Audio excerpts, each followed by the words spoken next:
Just go on there now and we'll do it all. Is it gone? He's gone. Oh, shit.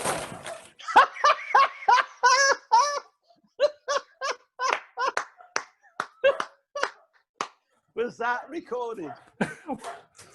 Yeah. I dropped me light. You got to put that on, James. I spilled me Lucasade. Oh, God, James. Jesus Christ. We actually got... I was that excited, I fell off my chair. Shit. Oh, God.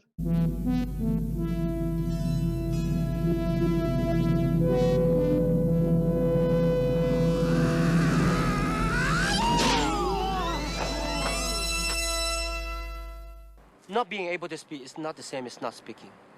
You seem as if you like to talk. I like to let people talk who like to talk. It makes it easier to find out how full of shit they are. What the hell did you just say? You are the new student. Come closer.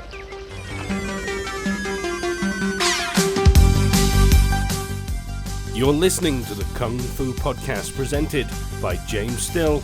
Anybody who has some knowledge of Kung Fu can easily defeat you. And Steve Newby. Man, you come right out of a comic book.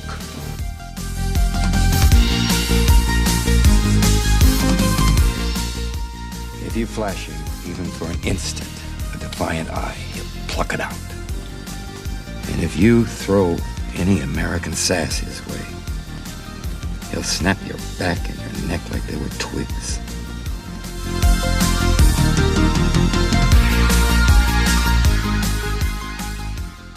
I've had my booze. For the evening. So I'm all loosened up. I've had my painkiller. I'm all right. Oh, good stuff. This is the episode, everybody, that we have got a guest coming on. This is the guest episode, isn't it? Eh? We're excited. I'm surprised anyone wants to come and talk to us. Well, to be fair, he's been putting it off, and he kept saying, "Oh, I'll do it next week. I'm tired. I need the prep. I need this and that." But anyway, so he's coming on later, and we'll introduce him in a bit.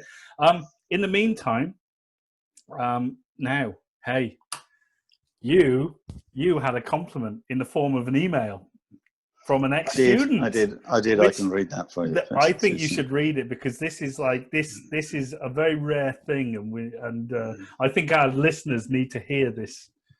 I've had a few from different people over the years. Some of them I just didn't want to hear from, but they even though they did, real crap on me. Yeah. They then send me messages going, were you the greatest? You were the best, teacher, and all this kind of thing. And then of course they do the Marty McFly, don't they? I want to have the sound from that film just there every time you mention Marty McFly. I think we should have a little section called Marty McFly. Marty McFly strikes again, and then we can get people. We can talk about. You're just fishing for compliments. That's what you're doing. Whenever you see people send me messages, or like you found that newspaper article. Yeah. And and you get all this. It's quite amazing, isn't it? How we should have a little section, because we could fill it. Yeah. But this was a nice one. I mean, I loved this guy, actually. I thought he was a really nice guy. He's the guy I told you about when he first came. I think he was about 19. Right. He's in his 30s now, maybe later. And he came in and gone. Oh, hang on, something's gone wrong. Your screen has just gone blank. It's all right. It just says low battery. But have you plugged it in, like I said? Yeah, it's plugged in. Have you turned it on, though? Because if it was plugged in, it wouldn't say low battery. It's got a big light on it. Well, are you sure it's actually plugged in? It's plugged in. Yes, it's plugged in. All right, well, why did it go off then? I don't know. Let me just check. Hang on. Oh, this is it. The fun and frolics. Now, not only have we got the audio was hard enough, now we're dealing with video. Bloody hell. I know. It's terrible, isn't it? Eh? It's Right, like okay. we're I'm going to talkie. unplug this thing, though. All right. I'm unplugging my laptop.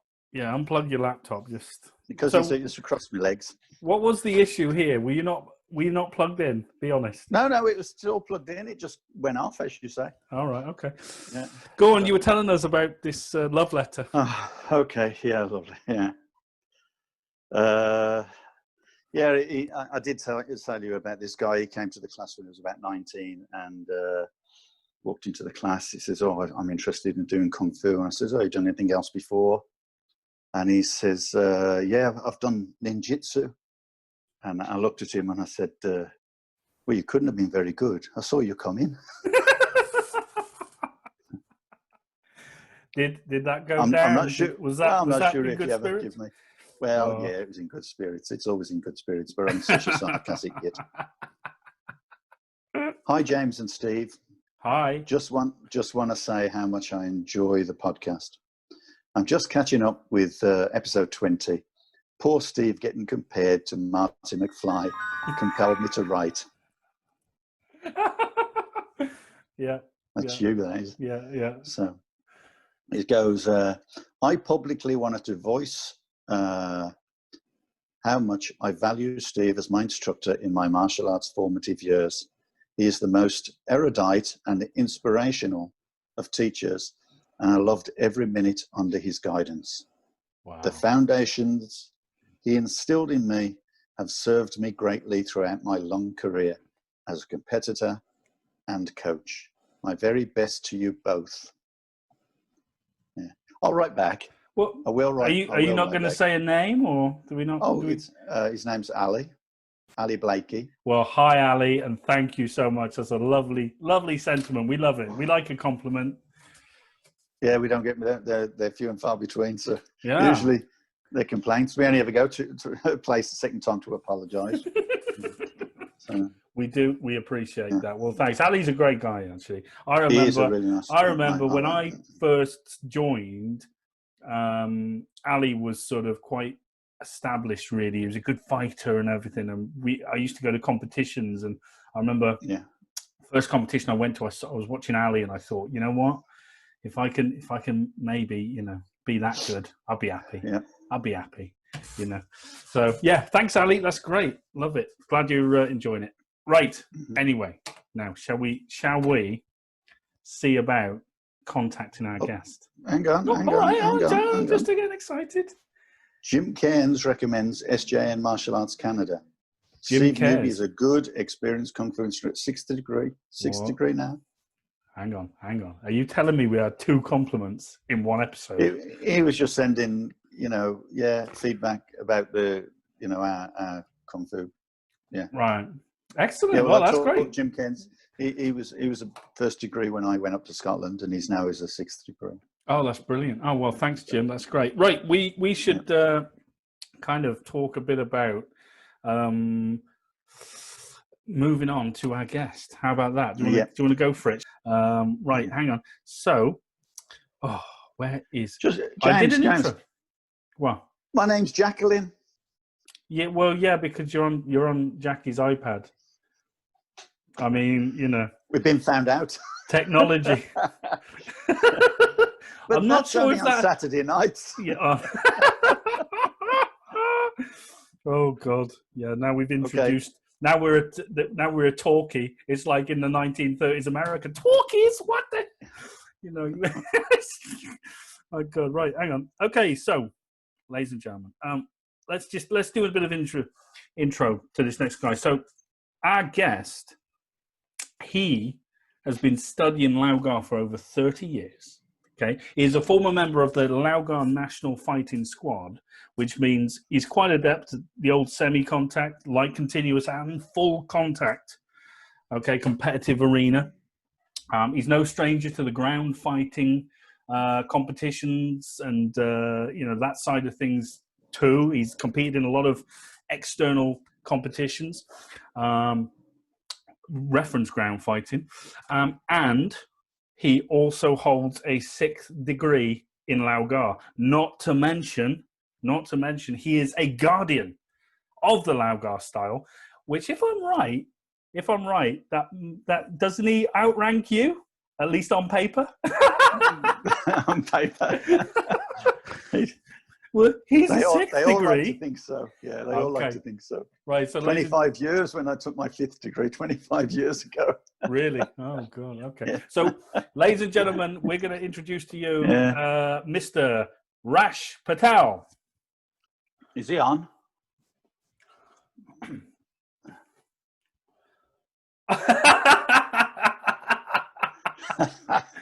He's in a mask, everybody. He's in a mask. Do you think the 2 meter rule is in effect? You know, we compliant?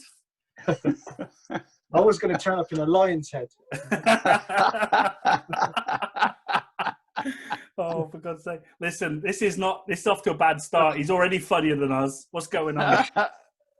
Honest to God. How are you doing, Rash? Thanks for coming on. We really appreciate it. Hello. Hello. How you doing? We're all good. We're all good. How are you? Tired. Tired?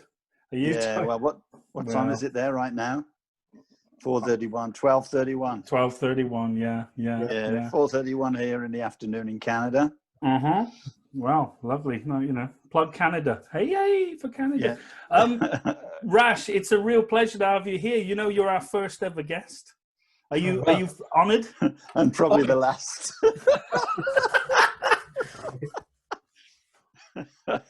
Honoured, yes. Thank you. Yeah. Oh, well, yeah.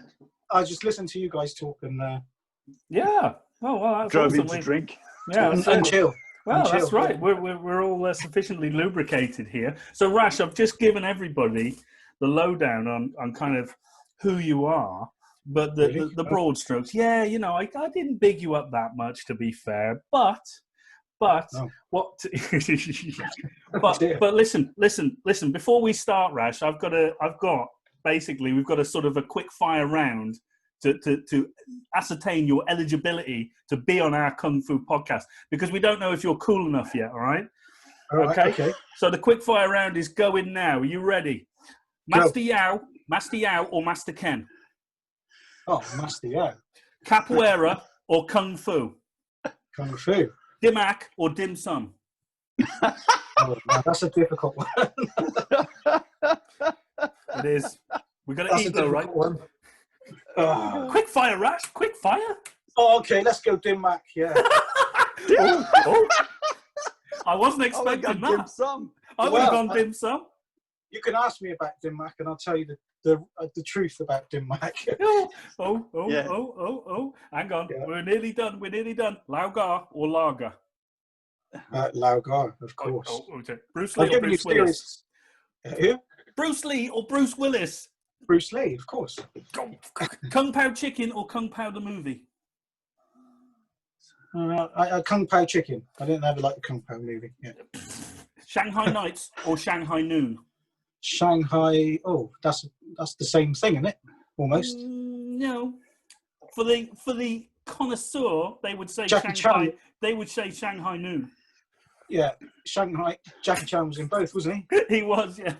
Yeah. So, yeah. Okay. All right, Rash. Cool. You're cool enough to be on our show. Serious answers. Okay. Serious answers. Rash, basically, we started off, we were talking about, what is really interesting about you is that, as you know, Steve, well, he can be a bit cranky at the best at times. He very rarely sends out compliments to people. And I mean very rarely. Is this true? Is this true, old man? I mean, you know. However, as of late, he has been very complimentary about you. Oh, really? Yes. Okay. And he very much enjoys the cut of your jib and what you're doing. And we were hoping you might sort of tell us a bit about your thoughts on the way you train Lao Gar, sort of the direction you're taking, your classes in relation to the Lao Gar style. And we kind of want to start off with sort of all the, the ground fighting stuff. So, I mean, listen, tell us your story, Rash. Yeah, tell us your story. Oh, right. Okay. It's a long one. And it's changed several times. Yeah. I've got plenty of coffee. Yeah. Okay. So I started Lao in the 80s. Different time. There was a tournament, the points fighting tournament boom at that time, and I was quite into that in the early days. But I started in a traditional class, doing with traditional values. But I think back then there were two types of Lao Gar schools, if you like, and this is where Lao Gar has got kind of a mixed reputation, if you like. So in that era, there was a lot of people that did Lao Gar that were into the tournament scene, and they trained strictly to fight. And the Lao Gar, the style, if you like, was secondary. So the first thing that they were interested in was competition fighting, and the second thing they were interested in, or actually some of them weren't interested at all. They just did it, They just did it to get a grade, and they never understood it at all. But back then, in that time, there were a minority of people that were into Lao Gar, for Lao Gar, the real style, the tradition. People say the traditional element of it, but it is a traditional style. It is a solid, real martial art. It's not a competition style, and that's how it got perceived in later years. It's how it got perceived by other martial artists and other martial art styles and other kung fu styles. They refer to it as a tournament style, and I don't like that. I think it's a proper martial art. Otherwise, I wouldn't be doing it. So now, something I want, when you prompted me to come on, and something I want to talk about, and how Lao Gar stands in the modern world now, which where I kind of I will contradict myself sometimes, but that's all right. We do it all the time, Rash. Go ahead. Yeah. It's changed. We even contradict other people. Yeah. So times have changed. Martial arts have changed. The modern threat has changed. Lots of reasons why people do martial arts. Have changed, and I think it's important to at this time to respect all the different reasons why people train. Many different reasons, but there is a fundamental reason, and that might offend some people, because I think that we could list them. I could say put them in order, but I think that's the best way to do it. And the top of the list is that you train Lao Gar because it is a martial art, and you understand it, and you understand how to use it, and then you learn it, and then you develop competency in it, and then you become competent in it, I think is what's important. But it is a fighting art. It is about a fight. Have a fight, use it in a fight, but not everyone wants to fight, and this is how it's changed, and this is why people learn it for different reasons, and you've got to respect that as well, I guess. I've got students who don't like fighting. I don't like fighting.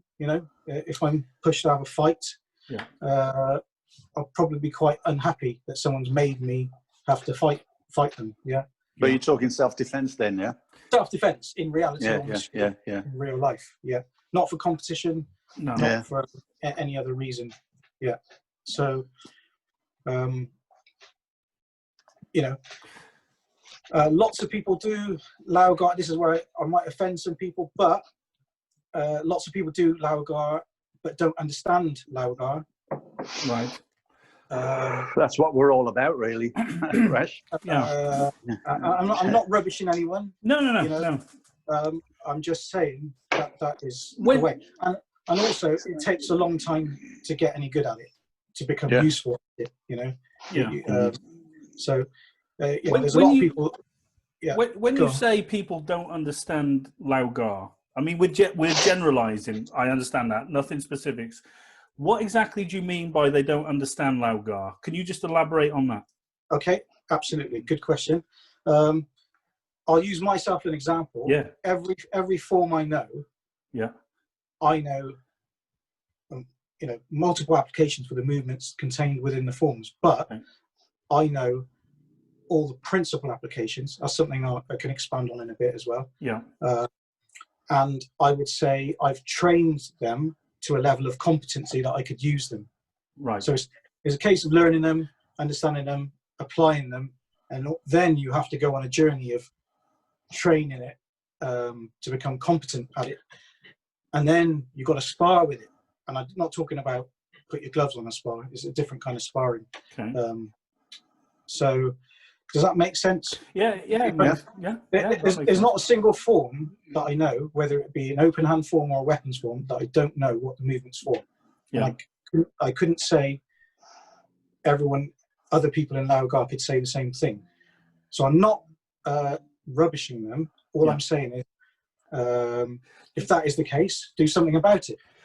Ask your teacher. Go and train? Yeah. I mean, basically, you had the premise there that Lao Gar, in your sort of, the way you think and approach Lao Gar is, first and foremost, it's a fighting style. So, are you, in a way, you kind of saying that if you're studying Lao Gar and you don't understand application of form, are you kind of in a roundabout way saying you're not really doing Lao Gar? Or, because as you know, I was going to say, people do train martial arts for a lot of different reasons, right? Yeah.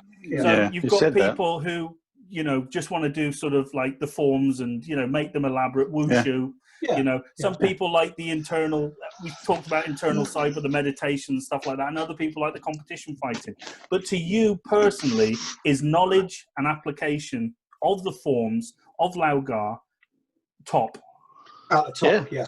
That's what I'm trying to get across. Yeah. Yeah. And we talk about that all the time. And the thing is, we've said before that a lot of people do martial arts, any martial art, not just Lao, and they just not necessarily understand what they're doing, and they don't find out how they're working it, what kind of techniques they could use from those forms or whatever. Yeah. But the way that I tend to look at it is when you're looking at people, and people go into competitions and do forms in a competition, and at higher grades, those forms look as if they're a bit more fluid in them, but they're still doing them in the same size, big hand movements that they'd have done them when they learnt them. And for me, the way I see it is, as you digest that form, it becomes a much more viable, useful move, as opposed to just doing the move. Well, in demonstrations, they always end up doing the move, so the set always looks the same, as if they're trying to prove to people that, oh, this is how I learnt the form, so this is how I do the form. But I don't agree with that. This is how you learnt the form, but this is how you actually use the form. And I'd like to see that in demonstrations. I'd like to see someone actually demonstrating a form so you can barely see the movements. You can, and then it's for an expert, who the panel's supposed to be when they're looking at them, to judge whether that person understands what he's doing with it. Instead of sort of a big hand movement, it's like whoop, whoop, whoop, kind of little quick movements. And done Lao Gar done properly with application in mind looks different. There's a lot of people that train, and like I say, they haven't got the fighting element part of it, and they look, actually, I'm going to use myself as an example. You guys may or may not know, I sit on the grading panel, and I've done for 10 years or so now. So on the // grading panel, so I see people grade. If I were to grade myself for my first degree back then, I would fail myself. Okay, so what I mean by that, in the early days of my training, I was very much into the tournament fighting. And when it came to the Lao Gar, I did have a flair for it. Okay, I was good at making it looked good. Does that make sense? Yeah. Mm-hmm. So I was good at looking good. I was good at making a form look good, but actually I didn't know how to apply it. Not all of it. Yeah. My percentage of me But that's actually understanding was probably low. So I would probably say I only knew 30% of what I. But that's the same as anyone who approaches Lao from a competition perspective. People don't understand the set, but they just look damn good when they do something. So, but even 30% is good back then, because there was just like people would go to a class, to do a warm up, do a lot of fitness training, 10 minutes of syllabus, and then put your pads on the spar for an hour and a half. Yeah. Or the set was at the end. I did go. One of the classes I went to was like that. And it was tournament oriented, but back then I did have traditional instructors, good traditional instructors, so I did have a good basis. So even then 30% was a lot more than a lot of other people. But for is me, it that relevant though, Rash? I mean, given that, at that stage, right, you've done 3.5 years training to black, is that right? Is it 4? Well, no, back then it was a lot longer. It was like a minimum of 6 years. Now it's kind of, people are sort of going fast. Yeah. But, really 3.5 years or 4, you've got to be training 3 or 4 times a week. I don't like that, 3 or 4 years. I don't like people quoting times. In a way, do you kind of think you hold the grade of black sash to be quite? There's a lot more pressure on you than needs to be. I mean, you have quite. It seems to me, listening to you now, that you've got quite high standards for black sashes. But I would argue that a black sash is probably a gateway to your martial arts. It doesn't mean you've attained a level of competency, but you still have to understand a bit. You know what I mean? Yeah. Okay, so here it is. I think Mastiao sees it like when you get your black sash, you're just starting out. Right. And that's his opinion, and he said that. He's it's like getting your car license. Isn't it? Yeah. It's like getting your car. You get your car license. That's when you actually start learning to drive. Yeah. But I think, having trained 35 years, it doesn't have to be like that. So I'm gonna have a different opinion different take on it to Mastiao. And I think, and this is what I do now, I've changed my way of thinking. Not so long ago, in the last 5 years, really. I kind of, Steve can help me with this. When we teach, we've done it so many different ways that we've over time refined our teaching to how we teach now. And sometimes you teach quite a few moves, 5 or 6 moves, and then the student comes back next week and then you show him some more, and in 2 weeks' time he's got the set down, but he hasn't got it down. You then spend the next year trying to fix it. Correction. Whereas the way I teach now is 1 to 3 moves, and it's dependent on them. Right. So why not correct those 3 moves and make sure they've got it? It's not. The other thing I'm going to say, Kung Fu is not that hard. Okay, some people find it really hard, but I think, I know it's easy for me to say now, but hopefully in time people will look back and go, you know what, it's actually, there's nothing really difficult about rotating your wrist from here. They're trying to make it out that like every set is, has to be approached differently. But when you look at the sets over a period, once you understand them, talking about the first 7 sets or whatever, they've just got little bits added to them. But most of the movements, and I always say this on the podcast, most of the movements are the same movements, but done for a different reason, right? For a different technique, but they're the same movements. So they have the same mechanics. And because they have the same mechanics, it's not like you're learning anything new. You're just learning a different reason. So it's about, that's why I think it's really important to practice the reasons and not just the form. Absolutely. So you're taking it apart. Absolutely. So this is what I've done. I only teach a handful of moves, 1 to 3 moves.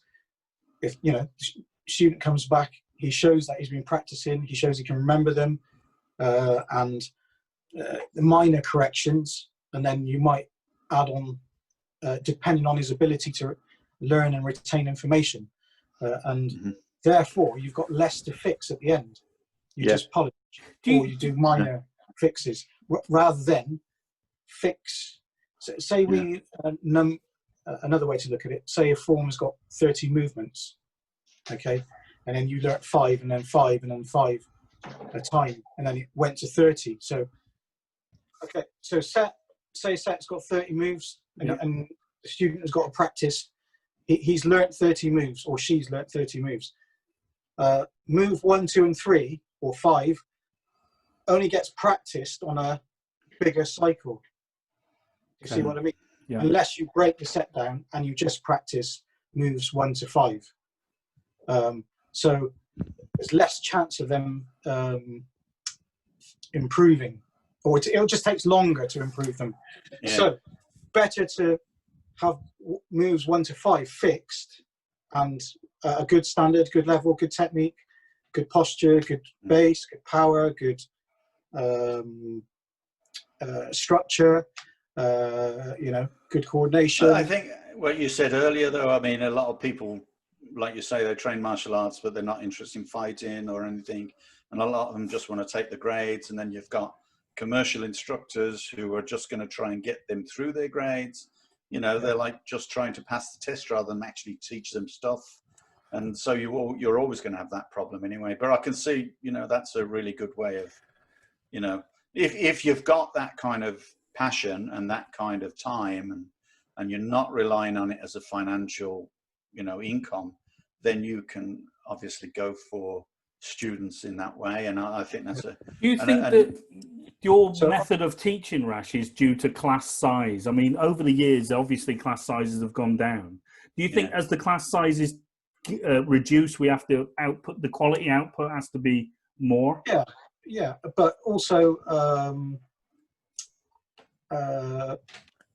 the knowledge, the understanding of the instructor and the competency of the instructor. You know, back then, you probably got lots of instructors that didn't get it, and they was just passing it on down the line, and just grading people. And again, look, I'm not rubbishing people. I'm just saying. No, but it's a general structure of martial arts, isn't it? That's the way martial arts works.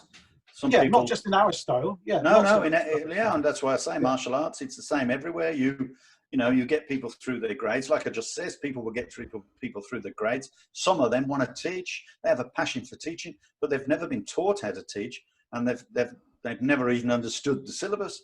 But they just teach what they think it is, and that's why you've got such a, you know, diversity in the way that people understand. And you can look at that in you travel around the country as I did. You go to different places and take over from different people. Jesus Christ, some of the things you just wouldn't get your hat on, what I saw. So, you know. So what I did, I said, forget what anyone else is doing. Forget the standard of anyone else. I'm just going to concentrate on me and my students. And this is what I want for them. And, you know, so my white sash, if you like, he or she will learn the syllabus. And it doesn't matter what age either, even the young ones. Well, it's a little bit different teaching the younger ones, but because they're, you know, you do have to adapt for them. But generally speaking, they will learn the movements, a few at a time. And like I say, a good instructor will acknowledge each student at each person's level. So it's easy to blanket teach. And, you know, stand in front of a group of 20 people and say, teach by rote. Here's 3 moves. Next week is, but actually, have they got the 3 moves that you showed them the week before? I make a point of spending time with each person if I can. If I can't, then I'll spend group time with three people or whatever in a small group, and then whoever I've missed out, you know, I'll kind of pass around, and then whoever I've missed out, I'll make a note, and I'll make sure I see him next week, and so on. So, and you know, people who train with me know when the end of class is never the end of class, because people come and ask, and I stay there for another hour if I have to. It's just something I do, and because I can as well. I don't have kicked out of any hall. So, but yeah, so I made an active decision to say, right, whatever my students learn, they'll learn the techniques, then they'll learn the application, and this is at white sash level. Yeah. And then they develop some competency in them, in partner drills. So I've formulated quite a few drills that I picked up over the years and made up myself, so people can develop that competency. And that's the real reward, really, I think, for them as well, because they've learnt something. They had no clue what it was to start with, and then they're actually using it. And that's the reward for me and for them, because they get some satisfaction out of that, I think. And what about the hand blocks and kick blocks, Rash? If you're saying you're developing, you're giving them techniques, etc. I mean, as we've kind of discussed before, reference to hand blocks and kick blocks, they're kind of like fast food, aren't they? But they are basic applications for beginners, really. Where do you stand with the hand blocks and kick blocks? Do you think that it's an archaic sort of part of the syllabus that dates back to the time when classes were huge and you needed to give people that instant fix? And do they detract from the learning of Lao in a small way? Okay, so that's really down to the interpretation of the instructor and the student, or how they practice hand and kick blocks. Mastiao, that wasn't ever traditional. Mastiao invented those, and it was a good invention, in my opinion, because what he did is he said, look, I've taken some movements out of the set. Here they are. Here's how you can practice them in an applicable way with a partner. Yeah. Based on the martial arts that were around at the time, the one-step sparring kind of thing. Karate. He gave a formula of practice. It's not set in stone, and it would never work that way in a real fight. No way. But he just gave a blueprint of how to practice. So, to answer your question, we've got 10 hand blocks, 10 kick blocks, but there could be 100 hand blocks, 100 kick blocks, or 1,000 if you took every movement out of the set and made a number 11 and made a number 12 hand block and then 13. You can make your own, and the 1 to 10 is just an example of a method of practice. And Massiao often said when he was training in China, he spent a long time taking movements out of the set and sitting with a partner in live practice, getting them to work, and and there's a big hint and tip there for people to take on board, I think. They got to take things apart, haven't they? But if you've been to some of my, I've taught some seminars and bits and bobs, and over the last couple of years, I've implemented these drills, which allow repetitive practice of a particular movement in a quite a good way. In fact, Wing Chun do it as well. Are you talking about limited sticking hands, like a roll, or? It's something I probably have to. I'll send you a video, and then you can insert it here if you like, or something. And you can see my students doing it. But it's just a repetitive drill. Now, look, when you practice number 1 and 2 hand block, you practice it once, and then you restart. You have to go back to the starting position.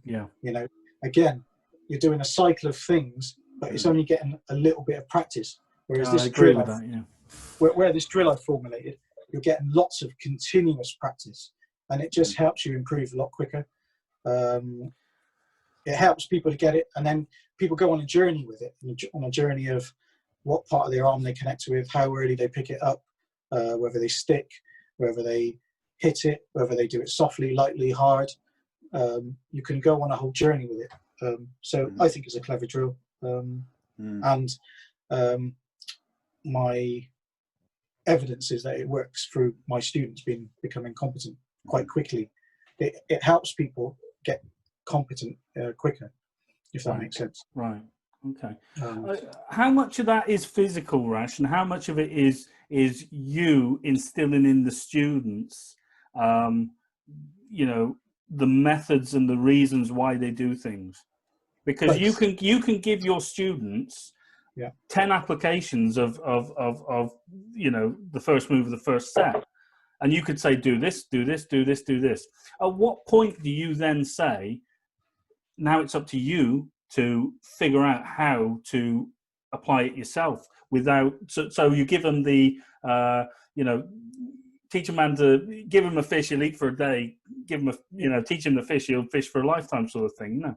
Yeah, yeah. Well, it goes back to the old way of teaching, and this is another thing, a whole separate discussion we could have, and Steve would agree, on the old way to the current time that we're in now. You know, things have got to change. You know, when I first started training on Master Yao, he would give me snippets. You know, I could barely, you know, he'd give you a little bit, and then you'd go away and you'd think about it and you'd work on it. Yeah. And then next time he sees you, he'll see if you've worked on it. And if you have, he might give you a little bit more. If you haven't, he probably wouldn't say anything to you and won't give you the time. You haven't trained. No, yeah. Which is an old way of teaching it, and it's very fair, you know. But I think it's fair, but it's not conducive to modern the modern world. People want fast results nowadays. Yeah, they don't want to train as much. Yeah, but on the flip side of that, like what you've just said, on the other side, it's not acceptable. Well, I wouldn't say it's good either, because now students turn up and say, well, I've just paid you for my class, teach me.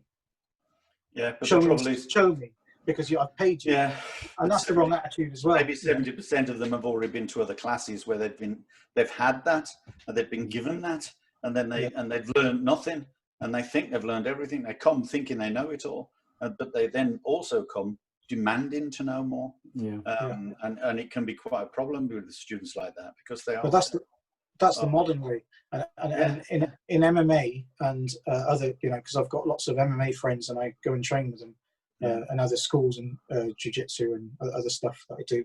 They don't have that level of respect. No, so it's very much a case of they don't have the old traditional values and the Budo and all the rest of it. You know, it's just different, and it's very much that, you know, the loyalty doesn't exist.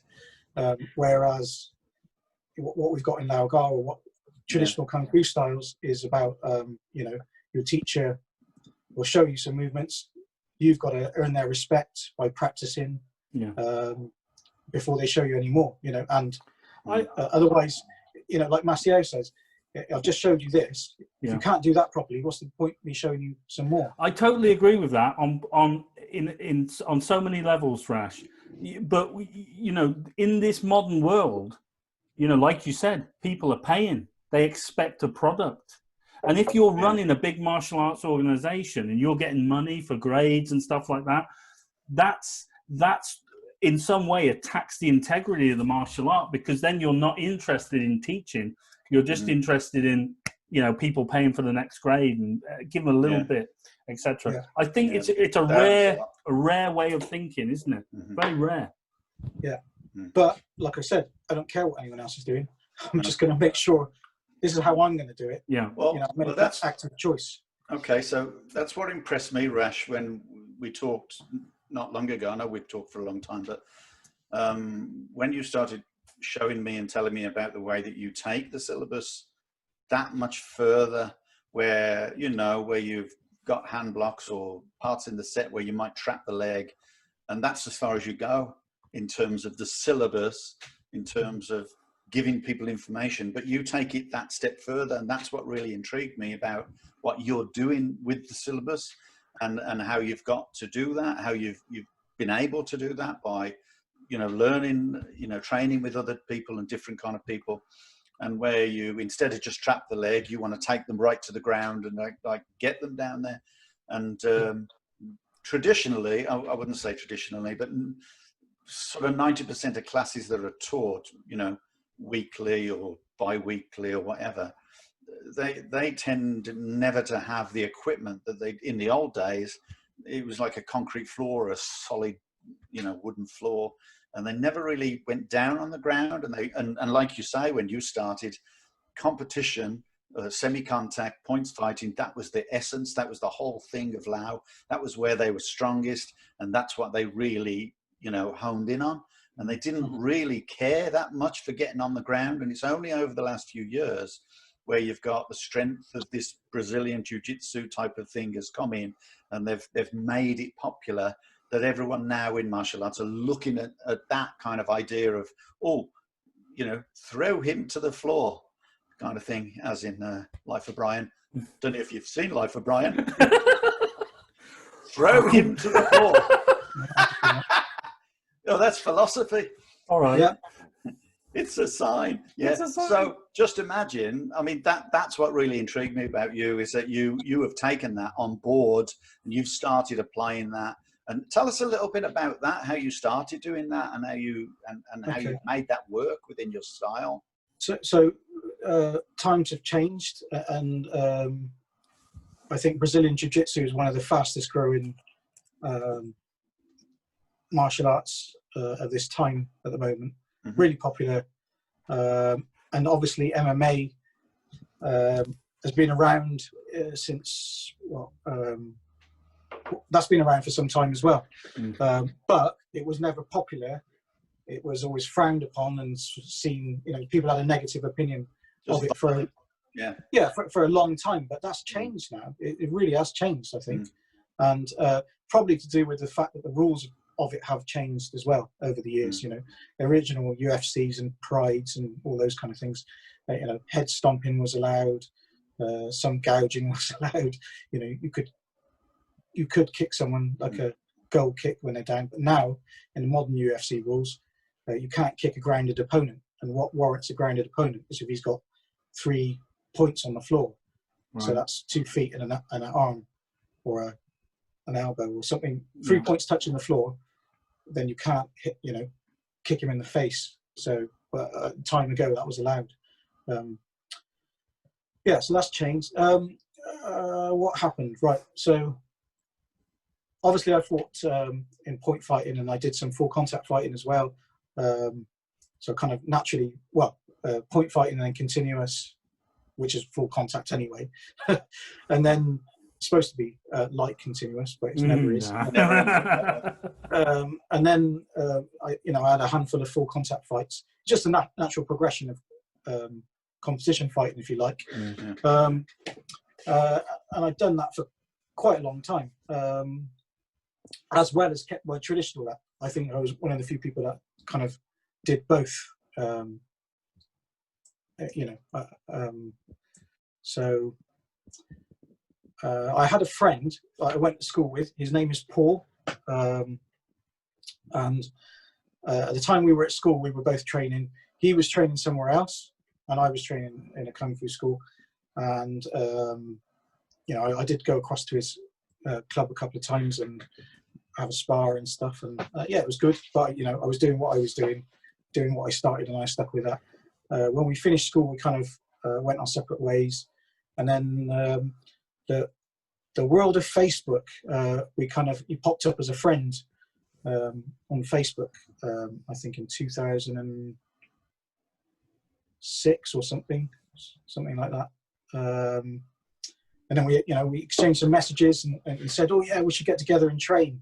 And I think in 2000, I started doing some wrestling, or going to some strength and conditioning classes and wrestling classes with a guy called Amir Ismaili, who's an Iranian wrestling coach in Bristol.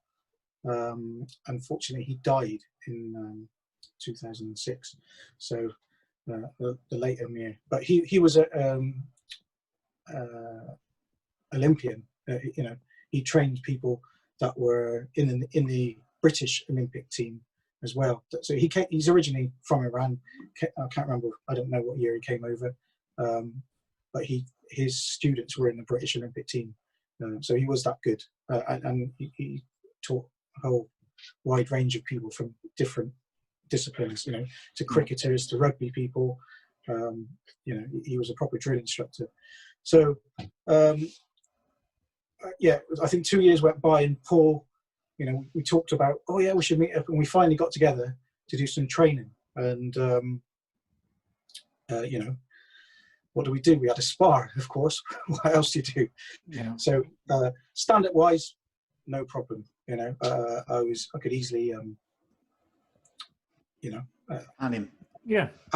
Yeah. Well, I don't want to blow my own trumpet, but yeah, you know, I was comfortable. Yeah. And yeah, I could beat him in stand-up. And then what happened was, he closed the distance on me, and then we got into a grapple, and he started employing some dirty boxing, and then proceeded to take me down. And then I was a beginner. So I beat him in stand-up. I'm allowed to say that. But then he beat me on the ground. Mm-hmm. And you know, I've been training a lifetime, and you know, at that time over 20 years, and he made me feel like a complete beginner. You know, so you could take me down at will. You tied me up and just finish me. You could finish me with striking.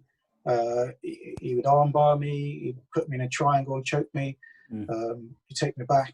All sorts of stuff. And I kind of felt pretty useless, to be honest. So I could have done one or two things. I could have run and hid and said, no thanks, you know, that's not for me. I'll just carry on doing what I'm doing. And obviously the competitive side of me said, no, I'm not having that. Teach me what you're doing. Right. Yeah, you know, it was a tough lesson, if you like, and I took it on board. Then my grappling journey began, if you like. Right. Right. But I got into grappling from an MMA point of view, because he was an MMA fighter. He wasn't a Brazilian jiu-jitsu person. He did grappling in mixed martial arts. Right. You know, he was a cage fighter.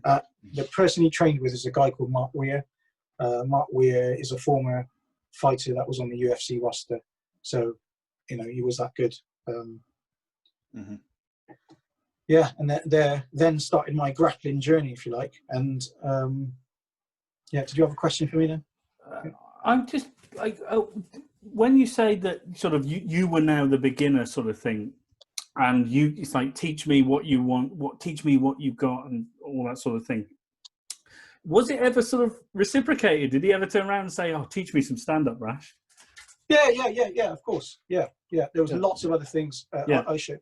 And when it came down to the takedown stuff, I already had a lot of shui jiao, you know, Chinese wrestling, and throws through kung fu. And obviously I was going to Olympic wrestling classes as well. So I already had some wrestling experience and takedown experience. So, you know, I wasn't a complete beginner in that. It just more the control and pressure on the ground, really. So, we had a good exchange, and he, you know. But it's the way you adapted it, and or even the way you adapted. I don't know whether you would say you adapted Lau to continue the fight on the floor, or whether you adapted the fight on the floor to fit your Lau if you was to fall down. Which kind of direction would you say you did that? How did you do that? Well, all right. So if I continue my story, in the grappling, I got into grappling then. So I'll bring it back to that's fine. It ties into Lau. But I got into grappling for the sake of grappling. I never, when I started out, I just wanted to know just enough so I could deal with most people. And you're talking about sport, yeah? You're talking about sport. Yeah. So to begin with, I just wanted to know enough so I could handle myself and get back to my feet. And, you know, I didn't want to become an accomplished grappler or anything. However, the more I did it, the more I got into it. There was a whole new world of stuff to learn and conquer, you know, if you like. And it is a case of, you know, make mistakes and you have to fix them. It's a whole competitive thing. It's a really, you really get drawn into the not as in competitions, competitive for competition, but competitive for yourself as a person between another human being. Like the wrestling, it's the same kind of thing, Yeah, because you're trying to... I mean, we always on the podcast, I always say, because my opinion, of course, and I think you agreed with me, that, you know, whilst grappling it's a great sport, wrestling is a sport in itself. You're coming into a situation where there's self-defense, and yes, like you said, if you fall down, you've got a way of getting up, you've got a way of survival. But purely on a grappling point of view, it's not going to be easy in the real world in terms of ending up on the floor with one person and then finding out all his mates are coming around the corner. Because, you know, that's why I've never been into grappling for that reason. Yeah. I just thought, and that's where it fails. Yeah. That's where it fails. You know, you've got to understand that, and you've got to respect that. You know, that's the bigger picture of, hopefully we'll come back to from the start of our conversation, and tie it back into Lao Gar, hopefully. But so I got into grappling for grappling, specializing in grappling, and you know, pure grappling. So we took the striking element out, and just that's what pure grappling is, jiu-jitsu. I don't want to say I got into catch wrestling. That was the original thing I really took a fancy to and started to learn. And then soon after, I sought out a coach, Eric Paulson, who's a former mixed martial artist, who was a catch wrestler from America. He came over into the seminar. That, you know, blew my mind, and that was it. He was my coach for grappling then. So every opportunity I could train with him, you know, I would. And for he is one of my main catch wrestling coaches, if you like. And I attribute my skills to him for that as well. But I have trained with other grappling people, specialists as well, in recent years. So, so I did the grappling for the grappling's sake of it. And then, you know, in the back of my mind, well, not in the back of my mind, alongside the grappling, I was always doing Kung Fu and still had my very strong thought on self-defense and real life self-defense, on the street self-defense. So I started implementing my ideas of striking on the ground using Lao, and not necessarily MMA. So you've got all your kickboxing, big punches and elbows and strikes, and actually they do trap as well. They do trap, see and press, and they drop an elbow in. So it does cross over to... we've done a video on the elbows and stuff, a lot of stuff we do in Kung Fu. I can totally relate to that, Rash. I was telling Steve on a previous podcast, in the army, they had us sort of doing so almost like wrestling, you know, but you start on your knees and then one person has to get you on the floor, you know, and there's a circle.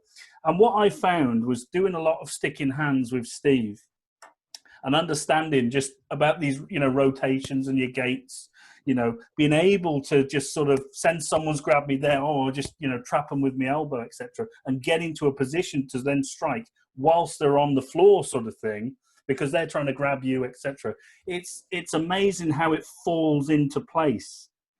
And you say, oh, it's sticking hands. It's sticking hands is stand up. Well, but it really can translate onto the ground to a point. Yeah, but grappling actually starts standing.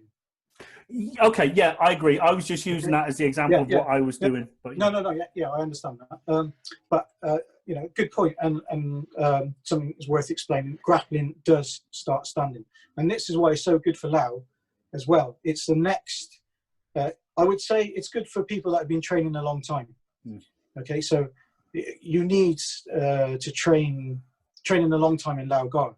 So, or training at a time that they're competent. Does that make sense? Yeah. So once you've you understand Lao Gar and you can use it, and you develop your pushing hands, your sticking sensitivity, and you can do that well enough, or you know, at a good level, at a good standard, then what next transpires, the next range is grappling.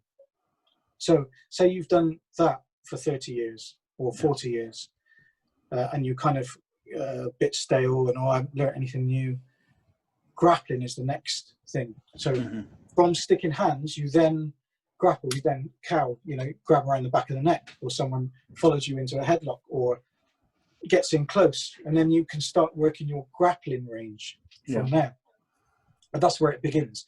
And then where I've continued it and glued it together is I'll start from long range, big strike or kick, leg or hand. You come into contact with your partner, either blocks or you've hit him, or you've hit him and he's grabbed you for dear life, or he's blocked it, and then you're into some we've talked about that in a podcast previously, and I kind of called it like no man's land, where a grappler has got to get between, from his position to your position without getting hit. So that point in between, if he can't throw punches, he's got to try and get to you. And I called that kind of no man's land, where you start into the grappling, and you start in, and the sticky hands applies then, or sensitivity can apply. And you've been able to do that. But there's a case now, look, where grapplers are really cocky. A lot of jiu-jitsu people are really cocky, and they advertise jiu-jitsu is the #1 self-defense. I've seen that. But they're good, and they are cocky because, and I could be cocky with that because I hold those skills. And what they're talking about is you've got two people, one's a striker, one's a grappler. Striker's got one attempt to either knock this person out or hurt him or damage him to the point that he can't function properly. If he hasn't, by the time the grappler's got hold of him, he's finished. Now, that sounds horrible. Me as a Kung Fu person, and I did this with my friend, and I did this with my wrestling coach. I said, right, let me try some stuff on you. Let me try. And I had ideas in my head. My mind was working overtime. And another colleague of mine, which I showed some stuff, he was a senior martial artist. And when I did it to him and I told him about this, his mind was working overtime like mine was. So I had ideas of, I'll stick my fingers in his eyes, or I'll stick my finger in his nose, or try and gouge him, or turn his head, or do something, that I could use that I know that I think would work. As soon as my partner cottoned onto that, he just suggested and dropped his head or covered, and I was taken down. And then I was in his realm, and I was the beginner. So, and grapplers close distance really fast. If you go on YouTube and you watch any Olympic wrestling, not WWE, because that's a load of crap. It's good for the people that want to watch it, but Olympic freestyle wrestling, you'll see how fast they are, and they close distance fast. You would not be able to get, you'd be lucky to get a strike off against a seasoned wrestler. So once you got hold of you, you're done with. It's so wrestling is so hard. It's so tough. It's so overpowering. So overwhelming. The pressure, the hand pressure, everything. It just feels horrible when it's done properly. So, and obviously the Hoist Gracie in the early UFC proved, that's why another reason why they're cocky, because there was boxers, there was other karate guys, and the jiu-jitsu guys would just go in and take everyone out with grappling. A lot of the time the rules, and I can say this, the rules were kind of aimed for them. In that sense, they could use their uniforms, they could use all sorts. Wrestlers couldn't use their shoes, they couldn't wear shoes that they would normally have used. So a lot of the time, the rules, it's back to this. I'm not trying to argue the point, but I think it's a good conversation. That when you're looking in the realms of sport, I can definitely see where you're coming from and how it would work. And there's no taking away from that. So this is the thing. Perfect, as you've just put it, in the realms of sport, but in the realms of reality, in a street fight, You don't want to be on your back or on the ground, on concrete, on the street.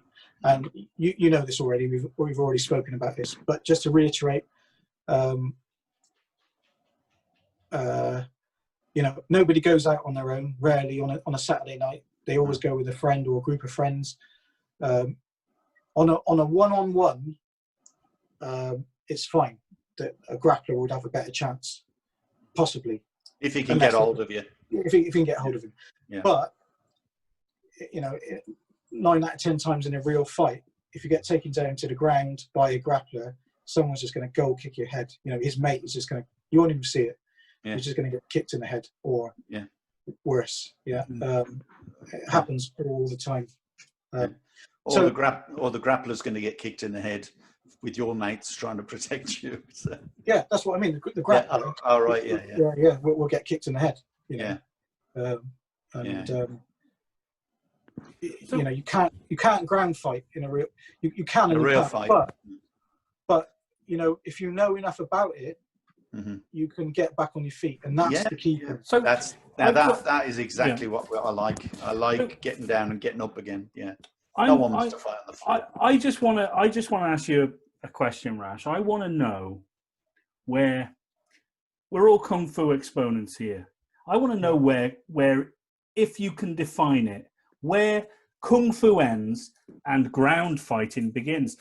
Because if we're looking at it from a philosophical point of view, a question, right?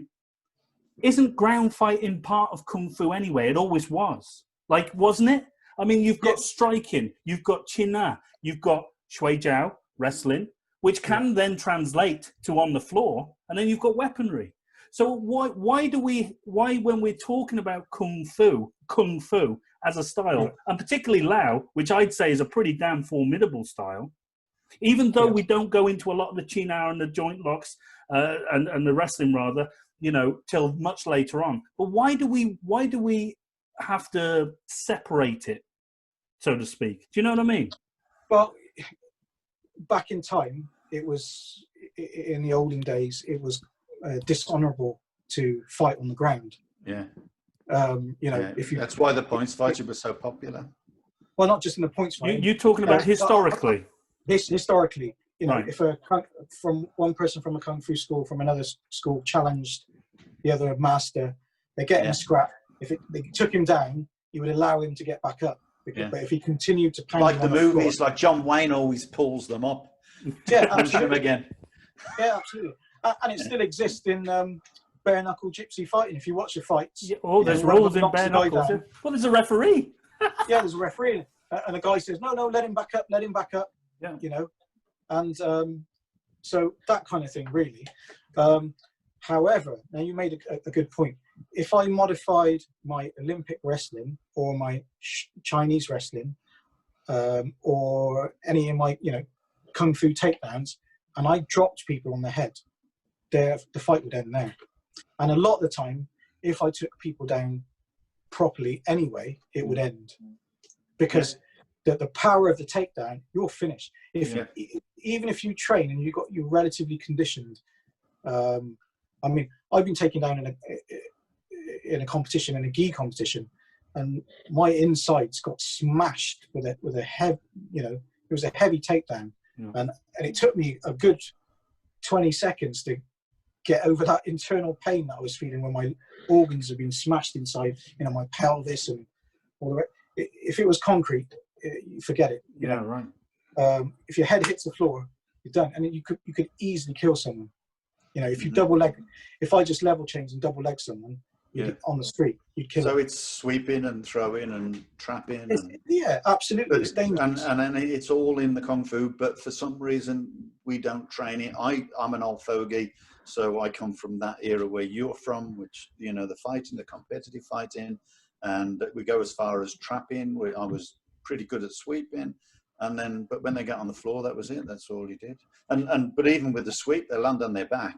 Oh, they are, you know, screaming sometimes with a hard floor. Yeah. So I never really saw the reason. Yeah. Well, you know, like you do some chin out. Why would you do it softly if someone's trying to hurt you? Exactly. Yeah. So, you'd break it, wouldn't you? And if someone's starting to fight, well, in modern times, obviously we can't dunk someone because you're going to go to prison. So, you know, well, same as you couldn't hit someone in the throat with a leopard fist or whatever. So, no, it's not advisable. I wouldn't advise it. You know, unless your life depended on it, and you know, you got a couple of knife wielders, I wouldn't hesitate then. But hey, it's better to be tried by 12 than carried by 6, as far as I'm concerned. It's a good point, but do you know what? Over the years, and you know, I'm someone who's up. I don't go out looking for trouble, and I've worked in clubs as well as in security, and I've worked in clubs doing other stuff. I've had my fair share of fights, you know, and you have to, as a martial artist, I've had to really have a think about what I would do and actively change and tell myself what I would do. During the confrontation or prior, if there was one to? Prior to. I've had to have trained my thought that I wouldn't instantly crack someone in the throat, or I wouldn't immediately dunk someone. You know, you have to. And then, you know, I've got a handful of stuff that I would do, and a lot of it involves low-level kicking. You know, just brutally smashing people's lower limbs out, really, so they can't stand, they can't fight, and that's a better option than going to jail, I think. You know. Yeah, we like low kicks. Oh yeah. Yeah, I'm talking about limb destruction, limb destruction at low level. So I've had to consciously tell myself, this is what I'm going to do. This is what I'm going to do. This is what I will do, and it's happened. And I've just, you know, swift low level shin kicks to the thighs, and I've hit a guy, and I don't think he acknowledged it. But the second one, and then the third one, is when he actually moved. And I kicked his legs out, you know, and he hit the floor. But he couldn't get up. You know, he got up and he couldn't fight after that. And I've also kneed someone pretty hard, just one knee, and that stopped him. End of fight, you know. So things like that. You've got away without, you know, it's so easy. I know from my competition fighting that I could tag someone bang on the nose before they moved, before they got anywhere near me. I know I could break their nose, and you know, you do that. Police turns up. One guy's covered in blood, and you're looking fresh as daisy. They're going to go for you. They're going to come and arrest you first and say you started it. Look at him. He must be the victim. I understand that's a modern. It's you rationalising what you know for a modern world. Does that not in some way detract from your ability as a martial artist if you're having to go, I won't do that, but I'll do this? Do you know you can't use it. You can't use it. But why not? I understand why not, because you're talking about like use of force and appropriate, you know, etc. But my question is, if your life depends on it, and you don't know if your life is going to depend on it. The law is reasonable force, and if you are using reasonable force, whether they're nosebleeds or not, it's reasonable force. So it totally depends on whether you know, the circumstance, as you say, and the results of the circumstances. So, but you're right. The police, they'll wait outside the pub, wait for the brawl to finish. And when everyone's lying on the floor, that's when they'll go and arrest them, and they don't care who it is. They'll just pick them all up. So it doesn't matter. Whether you're in the right, whether you're in the wrong, that's for the courts to decide, not for the police to decide. So that's where the dilemma is. You know, they don't care who they arrest. It frightens me because I do have friends, and I know of people that have I wouldn't say gone to prison. Well, yeah, one of them did. And, you know, boxer friends. And, you know, he just punched up. He was on his own and he punched up a couple of people and fractured skulls, knocked teeth out, and all sorts. And he actually got done for it. So I've got lots of stories I could tell you that from experience. Well, again, it's how they judge reasonable force. That's basically it. And, of course, the first thing you've got to be able to do is to get out of it. If you haven't tried to escape, if you haven't tried to leg it, if you haven't tried to end the fight and be away, then then you're as bad as them in the eyes of the British law. Yeah, but I think when you go in a courtroom, not I've been in a courtroom, but from what I've been told, you've got people that know nothing about, they just don't condone violence. You know, they just don't like fight, and anyone who's in the fight, they couldn't define reasonable force really. No. But it's for the judge to decide. But we all know of instances where someone has been attacked, or they've been burgled and they've come out on top, and of course the burglars then can, sue them, or they get arrested because they injured the burglar. I think it's a pathetic law. I think it's it's totally unreasonable. But that's just, everybody would think that. Nobody would want anyone to break into their house or try to attack them and then be in a situation where they're in trouble. But it's called, social. It's basically a practical way of keeping social peace, if you want. But it doesn't, unfortunately, that kind of thing doesn't help individuals who are attacked. And today, particularly, isn't it, when the police just haven't got time to do anything, so they're just going to arrest you. Earlier on, Rash, you said that the modern threat has changed in relation to martial arts, violence, whatever. What exactly did you mean by that? Good question. Okay, so we have a lot of backseat martial artists or backseat fans of, like football fans. They never pled football, but they go to football games and they know it all, don't they? Yeah. They could do better, but they don't even play football. So same thing. Obviously, mixed martial arts has become hugely popular. A lot of people are watching that. A lot of people know the term ground and pound. Choke him out, rear naked choke. Never done it in their life, and the first time you find that they're trying it is in a street fight because they're a UFC fan or something like that. So that's how it's changed. And you do get idiots that do train MMA as well. Not so, actually, they don't stick at it, because a lot of my friends' MMA gyms, there's a few egos in there and a few meatheads, but the wrong type of people don't necessarily stick at it because it's hard work. It is bloody hard training.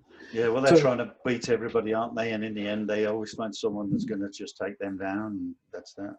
Yeah. Educate them, shall we say. Yeah. But generally, you've got the hobbyist fan that goes, choke him out, or ground and pound, or, it's like my wife watching the wrestling, the American wrestling. Yeah. It's real. It's real. It's like our comments on Facebook, ground and pound. I'm like, what? I'm doing a stick for me. What? Ground and pound. All right. So, going back to your question. So, in modern times, if you're a martial artist teaching a self-defense, then, being taken down and ground and pound, you need to cater for that. Yeah. You need to address that and offer that training. Something that is quite, obviously, since I've been doing this grappling training, my goal was to become a competent martial artist at all ranges, at long range, close range, grappling range, on the ground, which I can now say I can do. Yeah, and I completely agree with what you're saying in terms of, like we were talking earlier about how it applies to Lao, if you like. And as we just talked about the law and the way that people perceive, punching someone on the nose, if you could, even if you just slapped them and it didn't even leave a mark, but you got into that situation where you were close enough to then take them to the ground, that does end the fight, as long as you can get up again before their mates arrive, and as long as they can't, because you've got them down and either the floor's hurt them or they've dislocated something or they injured themselves when they fell down. And because they did that when they fell down, it didn't necessarily cause that. It was just them attacking you. They fell to the ground, whatever. That's not unreasonable to assume. That's reasonable force. To get them to the ground is reasonable force, And if you can lock them, but without you being on the floor, roll out, turn them round, get them arm in and lock up in the air behind their back or whatever, you're still standing to be able to fight their mates. So it's kind of And if their mates come any closer, break their arm so they don't get up again. Yeah. You know, the scraps I've been in, I've never been on the ground. Oh, you don't want to be? Yeah. And I never want to be, yeah. So, and I would never advise it, you know. No. But for my own students, I teach them limited, in my Kung Fu, my own Kung Fu students and kickboxing students, I teach them limited grappling that enables them to deal with, you know, headlocks and ground escapes and those kind of things. So I was gonna ask you, Rash, what are your thoughts on within the Lao Gar syllabus there not being that much China grappling until, you know, really you touch on the knife defense, really when you think about it, you know. And, you know, what's your thoughts on that? Do you think it's a detriment to the style in a way that we don't approach it earlier? Well, I would. Sorry, I'm butting in here because I would agree, and I think Rash would agree with me that it depends totally on how you break a set down. Because in the set, no, I'm talking just about this. That's why I use the word syllabus. Okay. I use the word syllabus, not rather than breaking down a set. Rather than breaking down the sets, because if we're talking about, you know, what it takes to become a black sash. Yeah, that's right. They don't do any, do they? Yeah. No. Yeah. Unless you apply it. Yeah, I know what Steve is going to say, and I would have said exactly the same thing. And that goes back to my earlier point of when you teach, you know, keep themselves far, and people understand the applications. Yes, I can't explain this. You're right in what you're saying as well. In the syllabus, yeah, it does come later. However, what Steve and I think is if you put people on the path of learning what stuff is for, there hopefully you'll introduce chin out a lot earlier. I absolutely agree. At you know, white sash level. And for me, I teach it. I teach everything alongside. I teach. Yeah. And that's what I love about you, Rash. I love the way I've seen your videos, and I love the way you obviously do the similar things, breaking down the sets and putting them into locks. But you don't just put them into locks, do you? You get them to the ground. You don't just trap the knee. You take that foot, you take them all the way down to the ground. Just because you got them with the knee, you can pull their leg, you can pull their head, you can rotate. You want to get them to the floor, and I've never had that opportunity or really the inclination to do that. It's always been kind of stick up, lock in, that sort of thing. But that is what I love about what I've seen, which is, you know, why I wanted everybody to meet you and see. All right. Well, I'll put some. I've got some clips of my students, and I'll put them up on Facebook, and then you can see what I teach them from Kung Fu to grappling. We can stick them on the podcast. We can stick them on the podcast. Yeah, not an issue. Yeah, not an issue. But, I won't. You'll see them working. Sorry, I just explained. You'll see them working a long range into a close range, and then a takedown, and then a grapple, and then they get back up. And so, and it's my students demonstrating. So that's what I've taught them, which is a good example. Yeah. So just tying back in with the way I teach my guys, they'll learn the syllabus as it is. You know, they'll learn a move at a time, and I add that on. They'll learn the application for it. They'll then develop competency in the application, and then they'll take their next grade. You know, and you know, you could go to one of my white sashes and say, "What's that for?" And he'll show you, and he'll do it on you. He'll apply it on you. You know, and that's what I think we should be doing. It doesn't matter about time. So many people, and Steve mentioned that, you know, people just want a grade and they're rushing for a grade. And I've had it in the past. You know, you get people, "Oh, when can I grade? When can I grade?" I know the set, but no, you don't know it. You know, you've just learnt the movements, but you actually don't know it. You know, and unfortunately, this is not just in our style, but lots of other styles. they just know movements. Yeah, and not and just they've in got- beginners. Yeah. It's in bloody 4th and 5th degrees as well. Oh, yeah. So-called grandmasters I've seen, you know.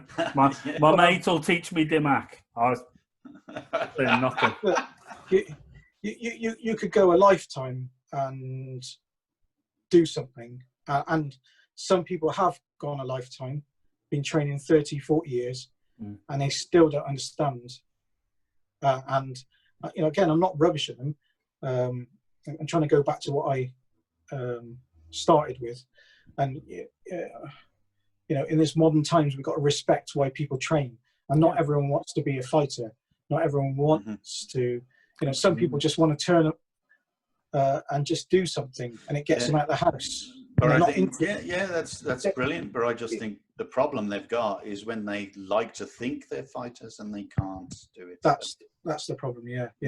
So you know, some people are just into, you know, everyone learns differently. Some people are better than others. Some people quicker than others.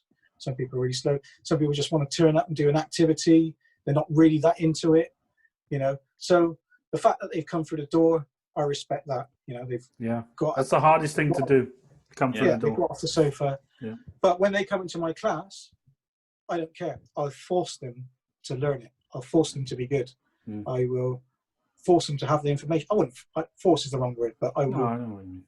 I'll just give it to them. I will give them the information, and I will make them do it whether they want to or not, and they end up doing it and having a skill, a competent skill. You're always going to have students that you want to teach then.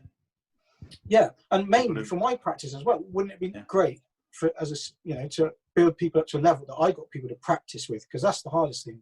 Being for training a long time, you don't have many people you can train with. Many people you can do sticking hands with. It's lonely at the top, Rash, isn't it? Eh? It's lonely at the top. Well, you know, Oh, that's great. So, you know, the times you mentioned the time between the grading, you know, like to black sash earlier. Yeah. Well, my guys, like I said, I don't care what anyone else is doing. I just made an active decision to say, right, you're now on this set. We're going to learn this set. Then you're going to learn what it's for. Then you're going to do the practical applications. And then at Blue Sash, my student will be able to tell you what everything is for, each and every point of the set. They should be able to, you know. And then that shows, you know, when they do the movements, it'll look martial as well, because they're not just throwing their hands in the air doing something, you know, that they've had to do for a belt without understanding what it's for. And so on and so on. And the time, you know, this is the traditional way, I think. The time between the grading is irrelevant. It's just when that person's got it. Yeah. And what that does, by the time you've got to like Orange Sash or the 3rd grade or 4th, you've got a solid martial artist there that's competent. And that then helps learn anything else beyond that point. They'll learn in half the time. You'll have to correct them less because they're that much more of a mature martial artist, more mature at learning, more mature at understanding. They're thinking for themselves then. Yes. But yeah, that's a good point. Now, John Master Russell, he's often, and Master O, they're two people that want people to think for themselves. And in a Western society, what's changed is, you know, out of 100 people, it's only a minority that are going to think for themselves. So to start with, I believe you've got to give it to them, and then just give it to them, get them in that mode of thinking and mode. Otherwise, you know, like you say, people can train a lifetime and not get it. You know, but I guess it's just the martial art gene pool, isn't it? Yeah, some will survive and some won't. So it's like a gene pool, isn't it? Yeah, there's many reasons people start martial arts, and as we in the modern era, particularly a martial art like Kung Fu, which is looked upon as very esoteric compared to MMA, which is pure, you know, in terms of you're going there to learn to beat the shit out of someone, as opposed to Kung Fu, I don't want to do all these forms, etc. You know, so people's perception doesn't help you know, when we're trying to teach them kung fu. But you know, right. So this is going to be a video for part 2. Lao Gar. This is where I contradict myself. It's a highly effective, solid traditional martial art system. I like it. I love it. I believe in it. If it wasn't any good, I like to think I'm of reasonable intelligence. If it wasn't any good, I wouldn't be doing it. But at the same time,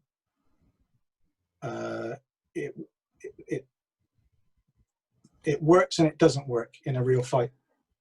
Okay, so we'll leave it there. We'll leave it there, Rash, because that's a very, very good point to start off part 2 with. We're looking for ways to apply it then. Absolutely.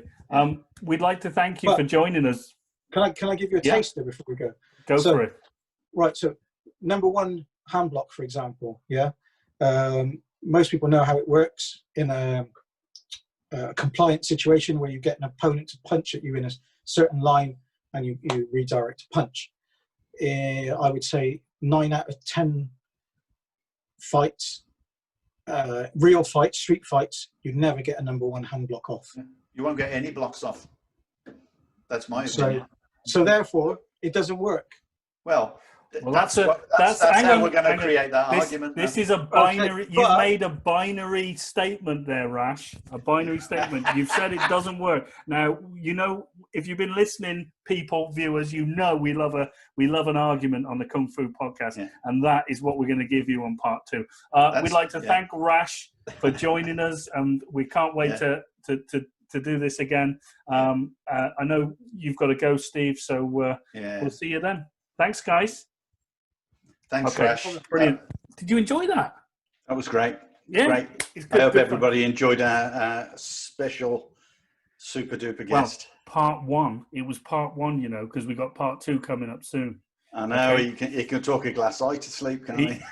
He absolutely, but it was fascinating. Right, so what we're going to do is at the end of this podcast, if you're watching on YouTube, Rash has done some commentaries over some of his videos of his students doing some techniques. So he's just talking a little bit about what he's doing and all the rest of it. So if you're on YouTube, stay tuned for that. What do you reckon? I love it. I love what he's done with, his training, where he's taking it.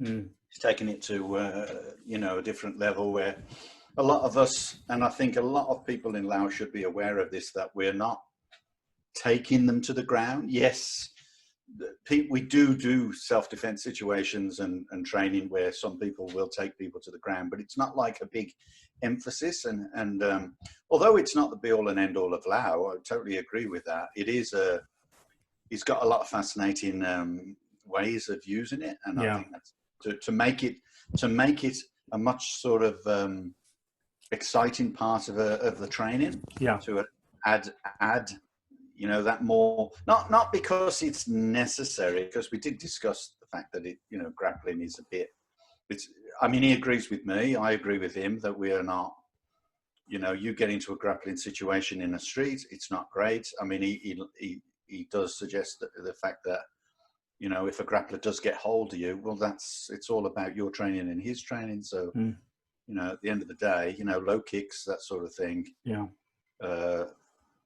Self-defense is self-defense. So absolutely. Everyone approaches it differently. Well, I feel like certainly we didn't quite get to the meat of it. So this is why we're going to do a part 2, so we can really then talk more about sort of the grappling side of it and what he thinks about Lao, because he did end it on a bit of a cliffhanger. I thought he ended it on a cliffhanger. He said that Lao Gar doesn't work. I don't know. He simply says that that particular block didn't work, but I'm kidding. I know. Yeah, I know. In retrospect, no block works in self-defense. It's not meant necessarily to be it's called a block per se, but really it's more of a parry, it's more of a strike, it's more of a lock.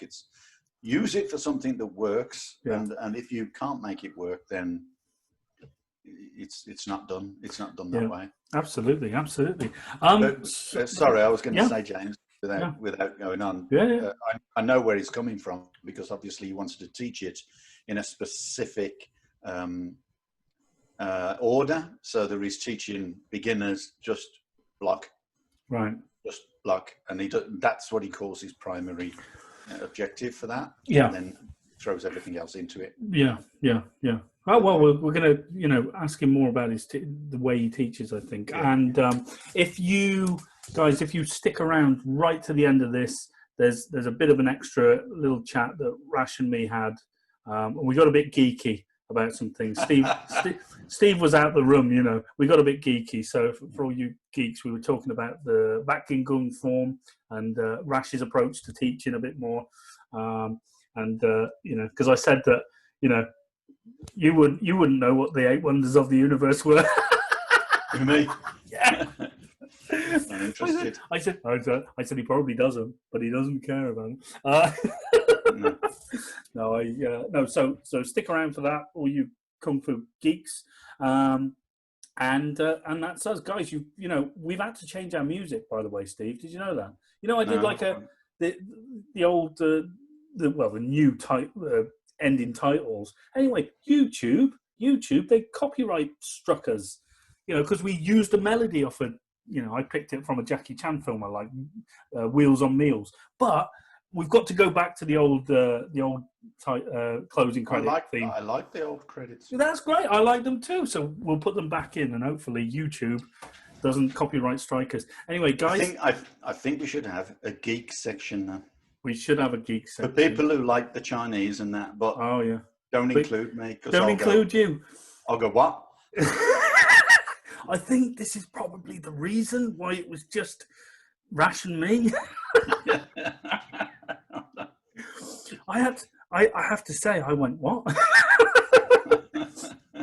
No, it was good fun. Do you remember that guy you had? You had a kid in the class, Chinese kid, and his dad came in and said, yeah. And you said, oh, what style do we do? We said Lao Gar. He went, it's not Lao Gar. It's And I thought, shut up. Because everyone's different, and that's why I don't like, the Chinese terminology, because I'm not Chinese. I'm not pretending to be Chinese. Mm-hmm. I'm not pretending to speak the language. You can if you want, but good luck to you. That will take half your training. Yeah. And you'll always be wrong. You'll always be wrong. Someone will always say you're wrong. And I got so fed up of that. I'm going, whatever, And whenever I had Chinese people in the class, I'd always look at them and say, I don't speak Chinese, so don't listen to me. And half of them would go, nor do I.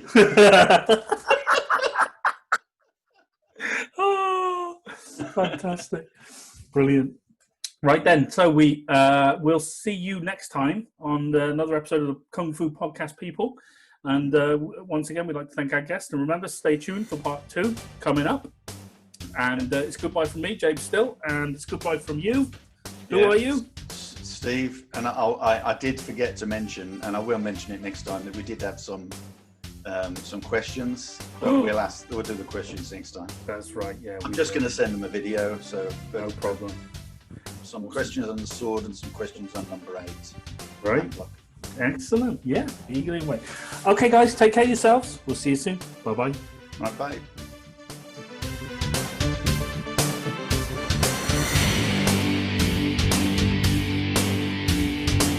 Concentrate on your enemy's weak points. The eyes, the throat, the knackers. Hi guys, thanks so much for joining us on the Kung Fu Podcast. If you like that and you want to find out more about us, you can head over to Facebook, Twitter, Instagram or YouTube and find us under SJN Martial Arts. And also guys, this podcast is available on Podbean and iTunes. So until next time, take care of yourselves and we'll see you again on the Kung Fu Podcast.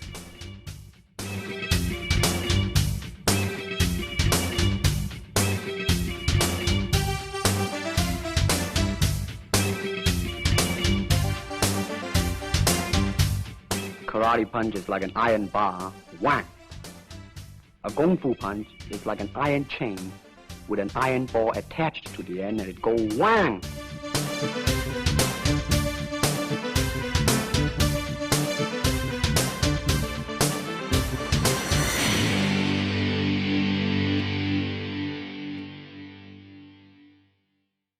Can you break a log like that?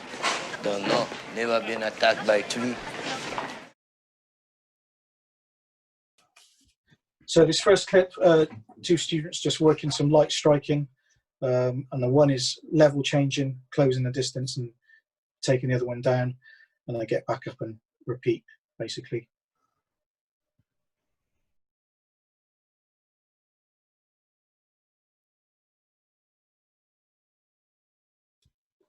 Okay, so this next clip, I've got 2 of my students. One trains with me in grappling, and the other one not so much. So they've just worked from a striking distance, closed the distance, and then Eve has executed a takedown, and he's sort of continuation of the fight on the ground with some striking and working into an armbar, I believe, which will break his arm. You know, obviously the one taps and they start again, and that's the drill. The important thing is I'm not trying to... people will watch this and say, oh, that's MMA. Well, in a term of mixed martial arts, yeah, it is mixed martial arts, but I'm not... This is not MMA cage fighting. I've got no intention of doing this for cage fighting. This is mixed martial arts, a mixed style of ranges, if you like, for a street fight, for actual combat that they're practicing. So they're practicing at all levels, at a stand-up level for striking, and then they're closing the range and they're working at that level, and then follows a takedown, and they're continuing to work on the ground and a finish. So this clip here, he's already they've already got to the stage of the takedown, and they're on the ground. One is just working his control, keeping himself safe, and he's just working for another little key lock there, it's called. Last clip, again, they're just going again. They've reset, they're back on their feet. They're starting at a closer grappling level, and then they've broke contact back to a long range striking level. Bit of movement. And they're working, he's working in, yeah, into a grappling, and then he should execute a takedown at some point. Collar tying him around his neck, control. And he's done a little hip toss, and straight into an armbar to finish. So now Isaac is trying to resist and escape. So Eve has continued, and now he's taking his back, and he's done a choke to finish. So yeah, good demonstration of a variety of techniques there. Did you eat? I did not know. Are you hungry? I am starving, Rash. Rash has just hijacked my edit because he wants to make a point. This is for you guys, okay? So Rash... Oh, don't put this in. Oh, I got to put this in. This is part of the fun. No. Okay. Go for it. Go for it. What do you want to say? Okay, yeah, so I just wanted to conclude by saying, you know, that's my idea and method of teaching, that I've decided to do it a certain way, and I think it's the correct way to learn something slowly over a period of time, understand it. You know, I think it's the ideal way, even though it's my opinion. You know, it definitely is the ideal way, but it's not like we said earlier on. People aren't always going to necessarily do what's best for the students, though, because they want to make the money from the grades. They don't, and in some cases, they don't have the knowledge themselves to be able to, you know. Yeah, that's a shame. But like I said, you know, I'm just other people can do what they want. I just made the active decision myself to kind of draw a line and say, this is how my students are going to learn. They're going to learn the syllabus, and then they're going to learn how to use it, and then they can develop some competency in using it. Yeah. And then take their grade. And then it doesn't matter how long it takes. You know, there's no rush. There's no. I know people are super keen, and I understand you know, some people you've got to find a balance of keeping people motivated to come and, but you know, going for a piece of cloth, a coloured piece of cloth, is quite shallow, really. Without, you know, I think from experience and doing it the way I do it, the real reward comes from, you see it in the students, because you know, it's like teaching someone to balance a ball on the end of a stick or something. At one time they couldn't do it and it kept falling off and it kept falling off. And now they're balancing it. And now they're super happy and they're smiling because they can balance it and keep it going, and they can extend their tricks. So the thing with the Kung Fu, you know, they learn it, they don't know how to use it, and then the reward comes when they can use it and they're smiling because, oh yeah, I can do this, this works. Yeah. And that's the reward for them, and that's the reward for me. And whereas if you think, oh, you know, rather than just the belt be the reward and not understand what you're doing, I don't think that's the way to go. No, absolutely. Even though I hold my hands up, in the past, I probably have done a bit of that. You know, I have graded people and they haven't understood what they're doing. Yeah. But like I say, I drew a line some years ago and I said, this is the way I'm going to do it. So by the time they get to Black Sash, they're fully competent and they're really good learners. You know, and they understand everything, and that'll just help them for whatever they learn further on, forever. Yeah. You know? And that's my take on it, really. No, that's great. Really important point.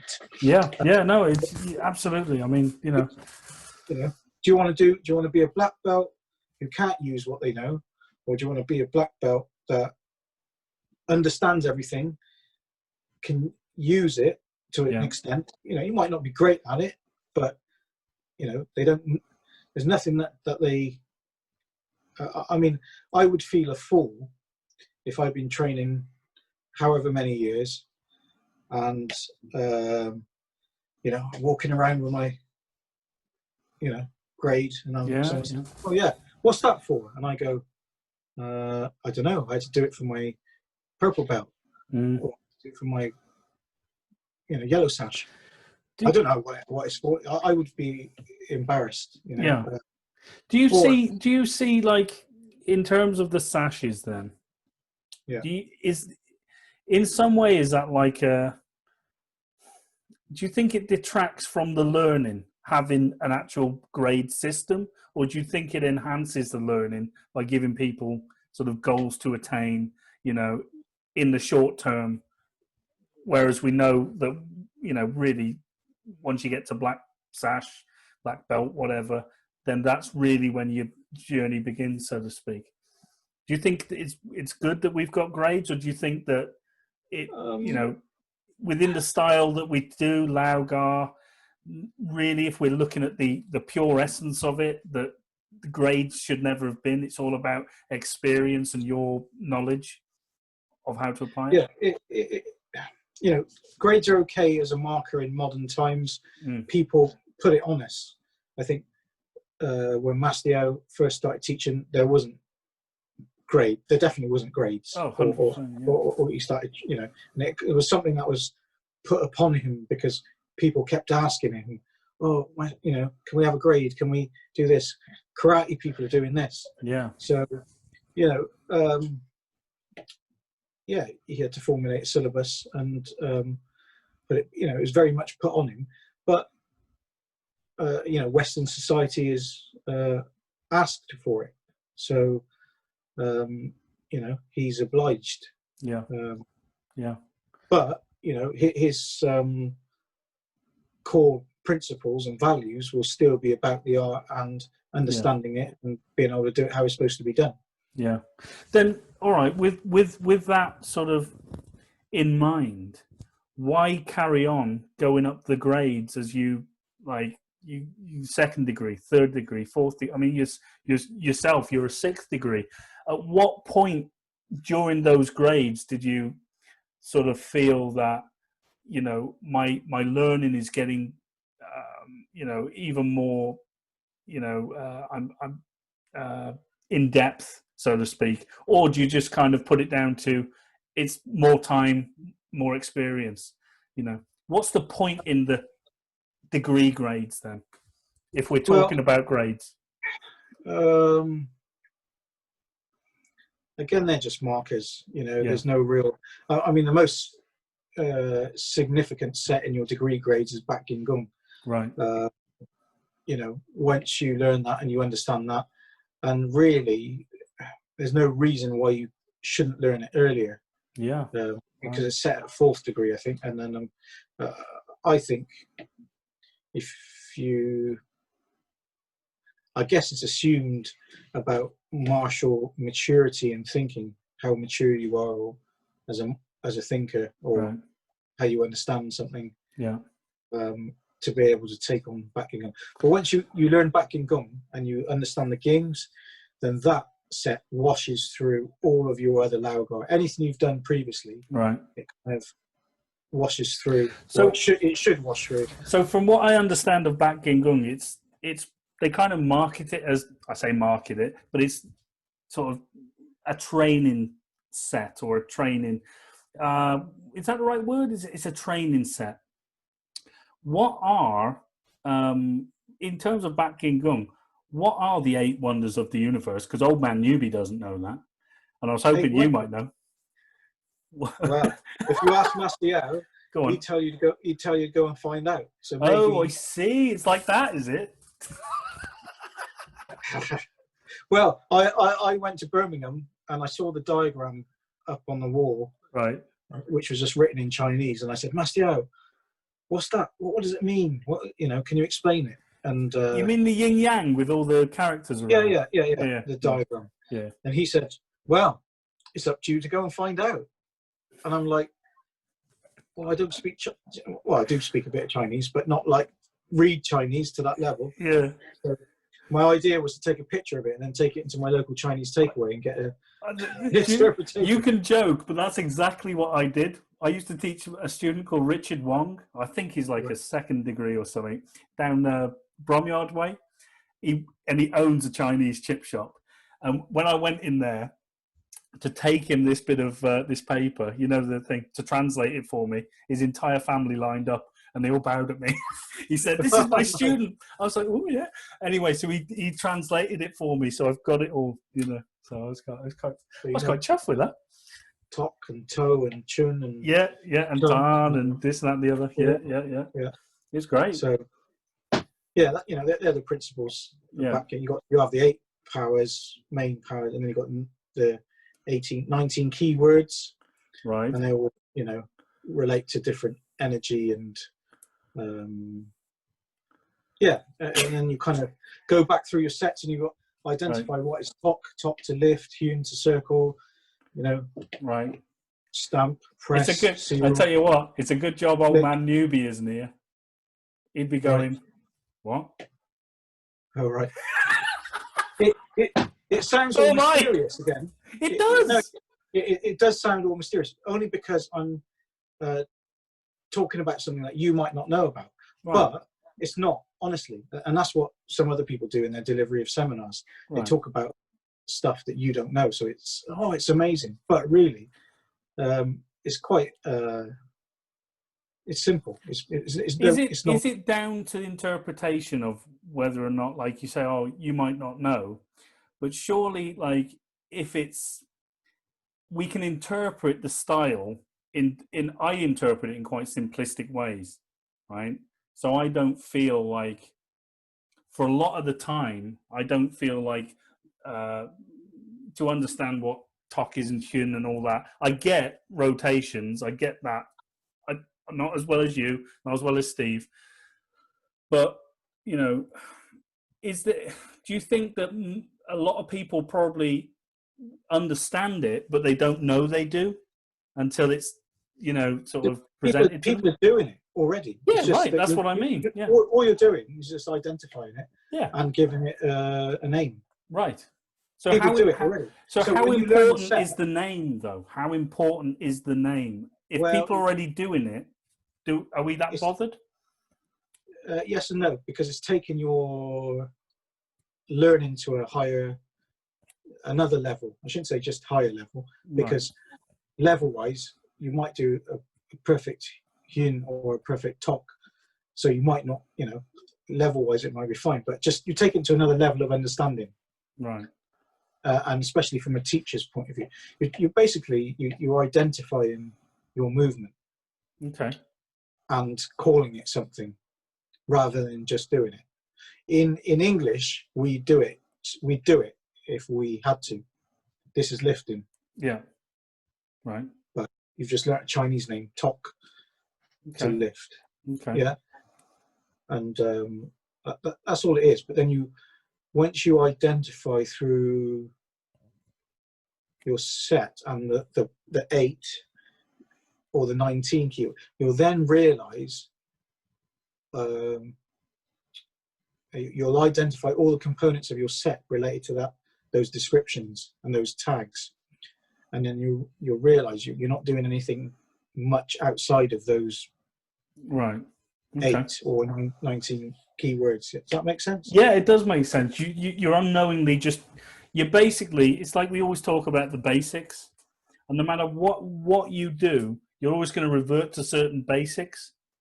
So, but you can self-identify, oh, I'm rotating, oh, I'm bouncing, oh, I'm, pressing or whatever. That helps with your power as well. So where you need to bounce, to generate the bounce, the relaxation of creating that movement, or right. Okay, so Yan is the stamp, right? But that's not like a kicking stamp. Right. That's like a stamp. When you go to the post office and they do with the old school, and they go doop doop. Right. It's that kind of okay, I'm with you. Right. solid stamp. What are the 8 wonders of the universe? Well, it's Tan, Yan, To, Chum, Gurn, Tao, Tun, and Chun. Okay. So Not what necessarily. What do they mean in English? What's that? I don't know. Well, that's up to you to find out. Oh, is it? That's the words of Mastiao. Oh, see, this section is going to be for all the Kung Fu geeks out there. The Kung Fu geeks, they want to know this.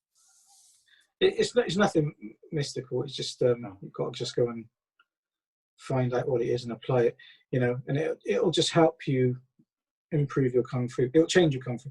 In fact, another significant thing that I did that improved my Kung Fu was Tai Chi. Yeah, Steve says the same. Yeah, right. Yeah. So, doing Tai Chi significantly improved my Kung Fu. I was more aware of everything, my weight structure, posture. It changed. Yeah, everything changed. Yeah. And I was much more accurate as well. Right. Yeah. Right. When you say accurate, what do you mean by that exactly? Just refinement of movement. Okay. Really. So you mean you're more economical? Yes. Right. Yeah. Okay. That's interesting, because Steve says the same thing about Tai Chi. He said, sort of doing it helped him, sort of really analyze and dissect a lot of the Lao, a lot more so than I think he would have normally. But, obviously, again, with Master Yao's guidance as well. But, yeah, it's interesting you say that. Well, you'll understand more about your set. You'll understand more about, if you do have all of your Lao Gar sets, I know Film C's slower. Yeah, slow, yeah. And maybe it is slower for that reason, purposely slower. So you've got a set that is an example of practice that you could then carry the same method of practice to the other sets. Yeah. And if you did that, everything's slow, and understand where your weight is and how it transfers and how it engages with each technique and how it forms and connects at the end of your movement. Where your weight is, you're fully aware of where your weight and balance is. However, saying that's in transitional movement. Yeah. But also, sometimes you can't move that slow to generate certain energy and force. So you can't do everything.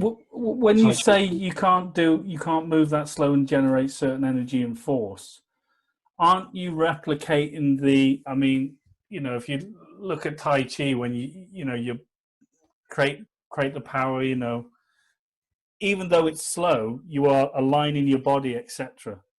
Yes. You could not do.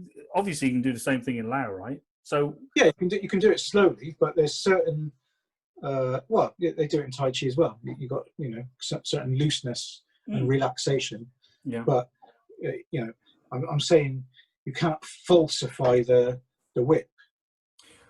I understand what you're saying now. Yeah. You have to just do it loosely. Yeah. You have to be loose, relaxed, soft, and whip.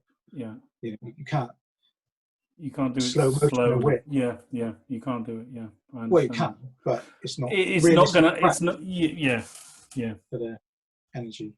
Yeah, Same as a punching. You know, you can practice slowly to transition your step, then your weights, and then the punch arrives. Yeah.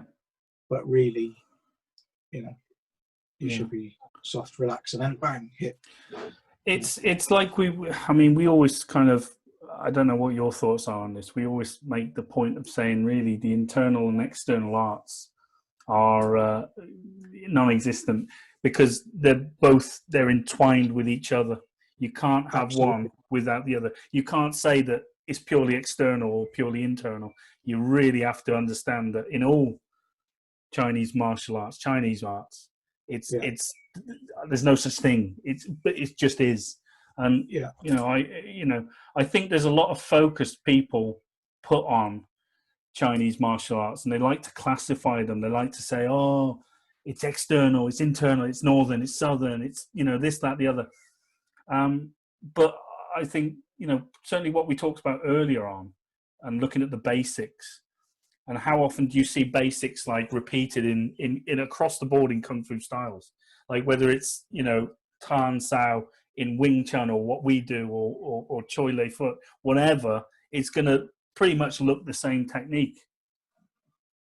You know, and you know, it's I don't know what I was saying then. I just went off on one. You did one. You did. Sorry, mate.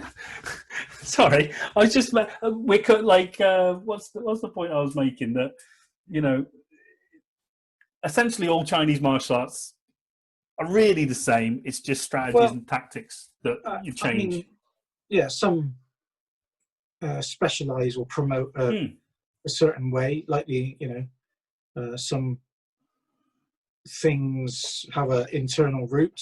Some things have an external route, but as they say, as you reach the top of the mountain, the view is the same. And,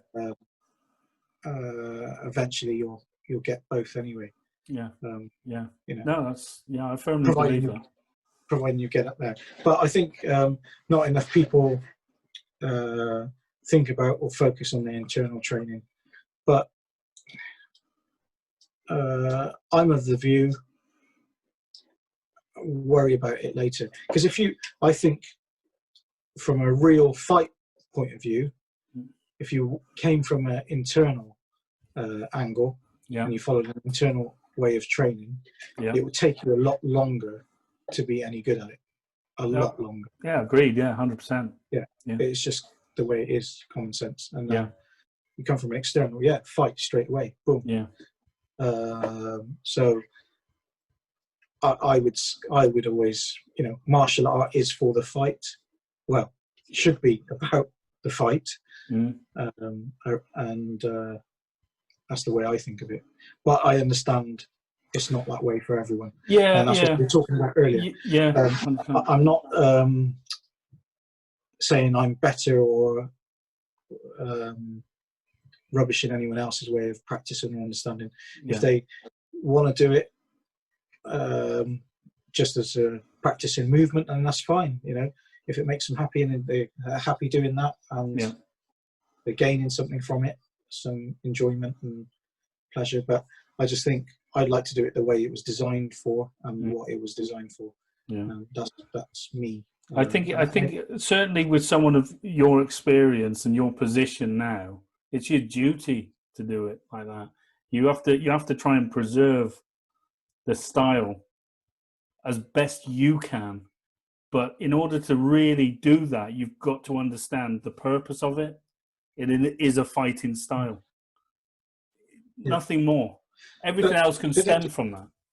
Yeah, the only point I'd make, which this is a message for anyone who's listening, is would Mastiao consider doing his style any other way? for any of the other reasons, and he wouldn't.